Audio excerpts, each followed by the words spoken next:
The young Prince Mac Cuillaume has to grow up in a world where people use different tools made of horns and trombone and different wooden items to be punished to his...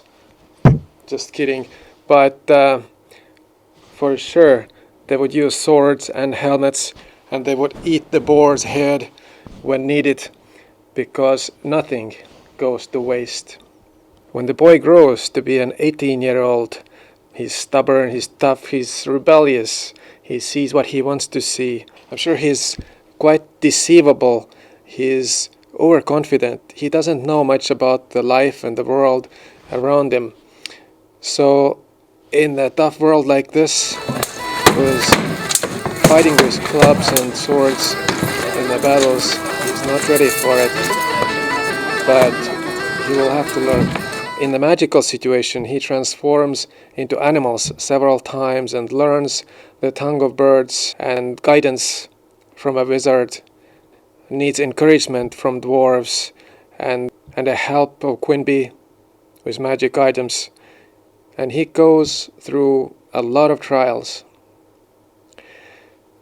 When 30, he has learned from Quenby and all these challenges and becomes fearless and fond, grows to be the real hero, so to say.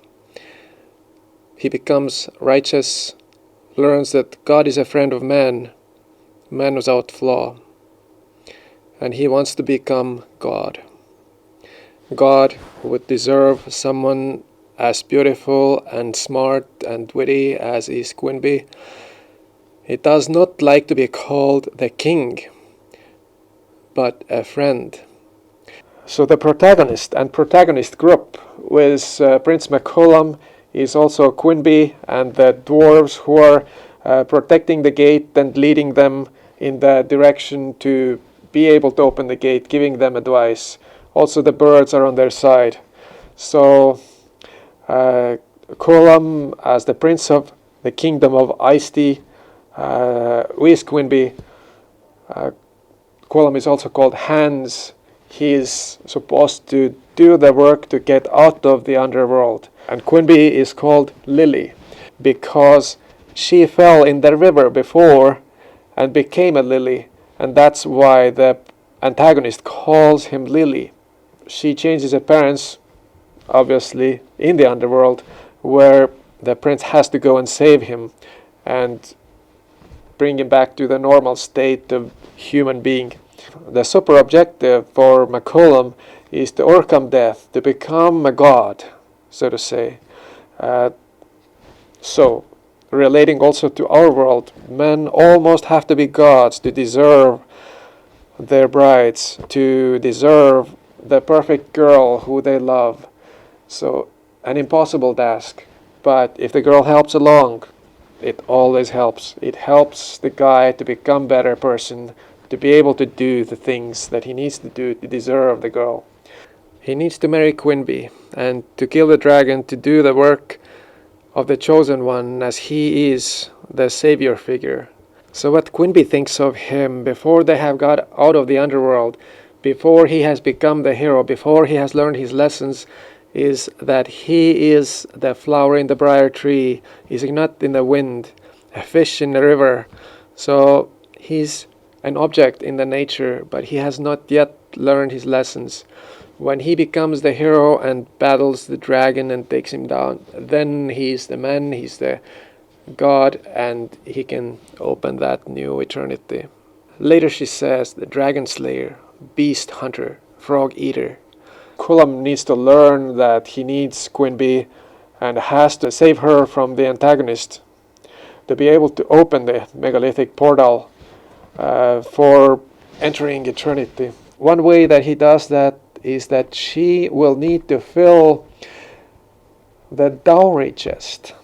The dowry chest of magic items that will help Cuillaume reach the goal. She has items that she will deliver to the boy. Not just that the boy will now have to go and earn to buy the ring and propose to give the ring to the girl, But now, in the other way, the girl has to do a lot of things to deserve the man who will propose to her eventually. So they both become compatible and great individuals, individuals that deserve to be examples for all of us. He will learn to use love and kindness, and of course, with the dragon, there is no other way than to take it down with his Odin's horse and the battle spear that is prepared for him in the smithy. So our young prince, a future king and a god, has quite a few obstacles and quite a few objectives, goals that he needs to reach. To open the gate, he knows that when the king is dead, the king says, "You can show us the way through the stars back home." That is what the king tells him when he goes to see his dead father, the king, and Quenby's mother, Faye. So they are having this out of the grave conversation where he tells us that the spirits need to be led home away from Mort Orobor's slavery into the stars.